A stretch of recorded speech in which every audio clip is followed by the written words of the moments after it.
Hey everyone, suppose करो आप और आपका टीममेट एक प्रोजेक्ट पे काम कर रहे हैं। अब आपके उस टीममेट की वजह से आपका प्रोजेक्ट डिले हो रहा है, लेकिन आप उससे ये बात बोल नहीं पा रहे हो। तो वेल ऐसी सिचुएशन में आप ये इंपॉर्टेंट डिस्कशन उसके साथ कैसे करोगे? आपका हस्बैंड पिछले कुछ दिनों से रात को लेट आ रहा है ऑफिस से और आते ही सो जाता है।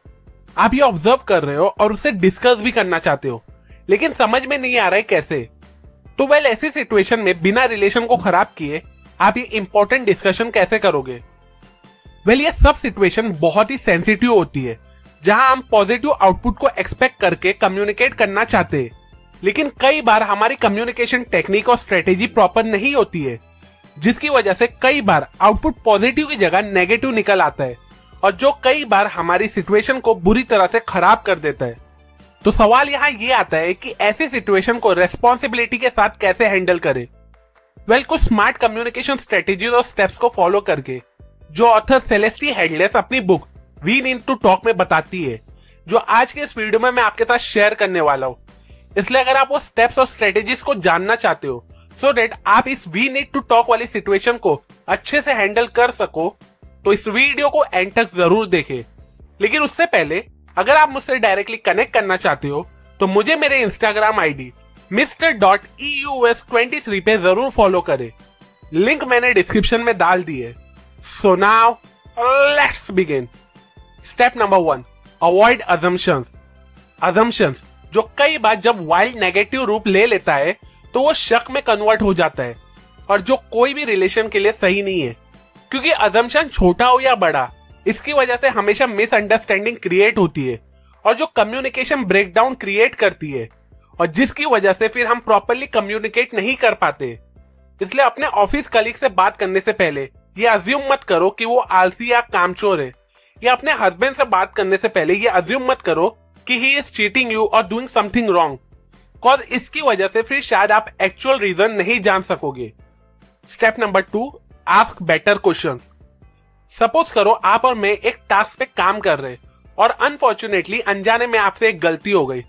अब 2 तरीके से मैं आपसे सवाल पूछूंगा और आपको बताना है कि कौन से तरीके का आप जवाब देना पसंद करोगे। पहला, तूने ऐसा किया क्यों? तेरे से ये हुआ कैसे? तेरा ध्यान कहां था? दूसरा, अरे अच्छा ठीक है जाने दे, लेकिन ये हुआ कैसे? कुछ गड़बड़ थी क्या पहले से? तो वेल अब आप बताओ कि आप कौन से टाइप के क्वेश्चन का आंसर देना पसंद करोगे? ऑब्वियसली दूसरे का, क्योंकि उस क्वेश्चन में रिस्पेक्ट छुपी थी। सिमिलरली ऐसी सिचुएशन में डायरेक्ट ब्लेम करके यस और नो टाइप जैसे क्वेश्चन पूछने की जगह उनके एक्सपीरियंस या फीलिंग से रिलेटेड क्वेश्चन पूछो।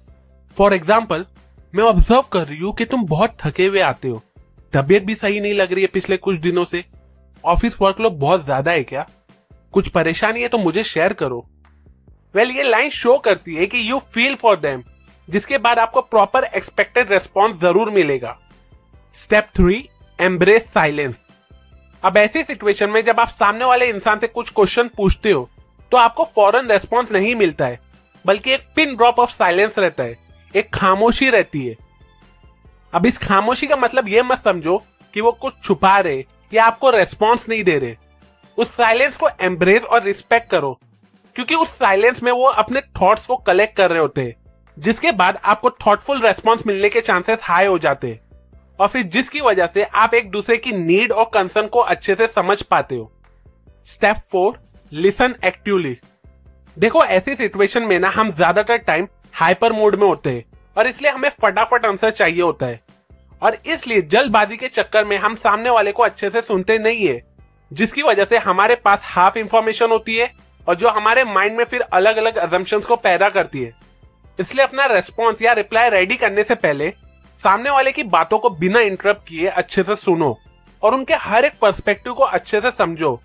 इससे उन्हें फील होगा कि आप उनकी बातों की रिस्पेक्ट कर रहे हो, और इसलिए आपको और क्लैरिटी देने के लिए वो आपको और अच्छे से समझाएंगे कि एग्जैक्टली कंडीशन और सिचुएशन क्या है। Step number 5, be open to change your mind.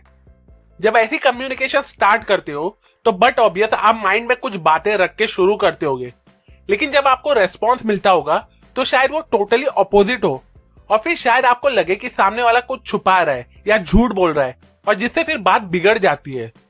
इसलिए अगर आप उस बात को बिगाड़ना नहीं चाहते हो तो एक ओपन माइंड रख के फ्लेक्सिबिलिटी के साथ अपनी बातें शुरू करो, तभी आप प्रोडक्टिवली कम्युनिकेट करके प्रॉपर आउटपुट तक पहुंच पाओगे। फॉर एग्जाम्पल, अगर आपका कलीग कहता है कि उसके काम में गड़बड़ इसलिए हो रही है क्योंकि उसे प्रॉपर ट्रेनिंग नहीं मिली है, तो इस बात पे गुस्सा मत हो। आपने ट्रेनिंग दिए होगे, बट हो सकता है उसे कुछ चीजें समझी नहीं होगी जिससे उसकी प्रोडक्टिविटी इंपैक्ट कर रही है। Step 6, find common ground.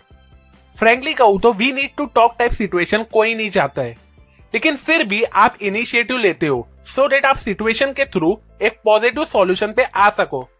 अब ऐसा सॉल्यूशन पाने के लिए डिसएग्री करने की जगह एक दूसरे के कंसर्न, वैल्यूज और प्रॉब्लम की रिस्पेक्ट करो और फिर एक कॉमन गोल जिससे दोनों को बेनिफिट हो उसको ध्यान में रखते हुए एक पॉजिटिव सॉल्यूशन निकालने की कोशिश करो।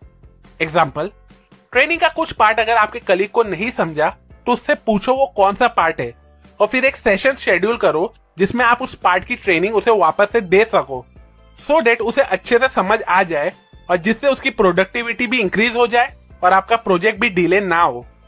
सो टू कंक्लूड दिस वीडियो, ये थे कुछ इंपॉर्टेंट स्टेप्स जिसे आपको अलग अलग वी नीड टू टॉक जैसी क्रिटिकल सिचुएशन में अप्लाई करना चाहिए सो डेट आप उस टॉक के थ्रू एक पॉजिटिव आउटकम को अचीव कर सको। अब जैसा कि वीडियो के स्टार्ट में ही मैंने कहा कि ये लेसन मैंने आपको सेलेस्टिया हेडलेस की book we need to talk से बताया हो। अगर आपको ये वीडियो यूजफुल लगी हो तो इस वीडियो को अपने व्हाट्सएप ग्रुप में दूसरों के साथ जरूर शेयर करें सो डेट वो भी इन कम्युनिकेशन स्टेप्स को फॉलो करके ऐसी क्रिटिकल सिचुएशन को प्रॉपर्ली हैंडल कर सके। अभी के लिए अगर आपको इस वीडियो से कुछ नया सीखने को मिला, जो आई एम श्योर मिला ही होगा, तो इस वीडियो को जरूर लाइक करें। कमेंट सेक्शन में मुझे जरूर बताना कि आप इस we need to talk type जैसी क्रिटिकल सिचुएशन को किस तरह से हैंडल करते हो। सेल्फ एजुकेशन और बुक रीडिंग की हैबिट को ज्यादा से ज्यादा लोगों तक पहुंचाना मेरा मिशन है, तो मुझे मेरे इस मिशन में सपोर्ट करने के लिए मेरे YouTube चैनल को जरूर सब्सक्राइब करें और हाँ, उस बेल आइकॉन पे क्लिक करना ना भूलें। And finally, thanks for watching.